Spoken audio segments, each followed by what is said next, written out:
Hello, everybody, and welcome back to FX Tweet. Today, we're going to be taking a look at Cardano, and quite a lot has changed since our last discussion, and the possibility of an inverse head and shoulders pattern. So, before I actually get into the details of it, please make sure to head on over to our YouTube channel and hit the subscribe button.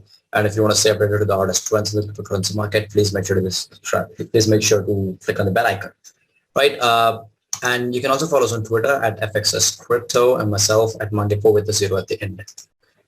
Right, so let's get back to Cardano, right? The volume point of control for 2022 is at 1.05. That's not changed, and that's not changed. The bearish breaker here extending from 1.22 to 1.35 is still the same, although we have had like 2 retests of it. So I'm expecting the next retest to kind of shatter this and then move higher, right? But what's changed is this inverse head and shoulders pattern that I was expecting.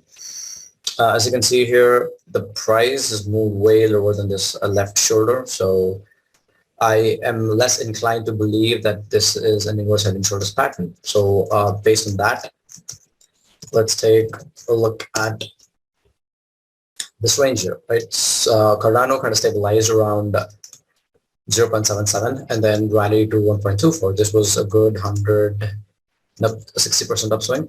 And since then, the price has formed a double top here, as you can see here on 28th March and 4th April. Right, this is a really good top signal. Since then, the price has dropped roughly 27% to where it's currently trading. Right. The first thing that I want to point out here is that price is inside this buy zone here, which extends from 0.87 to 0.95, aka the 79 retracement level and 62 retracement level. Right. So another thing that I want to talk about is from a lower time frame perspective, this is an ideal triple tap setup, right? The price forms a low and then the price deviates below the low and then we get a third tap, right? This is a perfect setup. Like if right now I'm expecting the Bitcoin to drop a little lower. So if that weren't the case, if I was bullish on Bitcoin, I would have longed this over here, put my stop loss somewhere around here. It will be a really good scalp for Cardano. We could probably even head up to this level here, which is which kind of fills this fair value gap that was present here when price actually dropped on 11th April, right?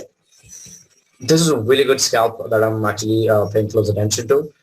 So, but that's not the case right now, right? Like from a lower time frame perspective, I'm expecting Bitcoin to drop a little. Hold up, I think it was here. From a lower time perspective, what I'm expecting is for the price to retest this breaker here and then drop lower, probably sweep the lows, right? So with that said, I am a little hesitant to take this trade for Cardano. So yeah, from a lower time frame perspective, things are looking like it's stabilizing. And since that's happening inside this buy zone here, which extends from 0.87 to 0.95, I believe there's a good chance price could form a base and take a U-turn, right? If it does, I think the first hurdle that the price is going to face is the 1.09 level here, which, as I explained in this previous analysis, which is the volume point of control, just above the volume point of control, right?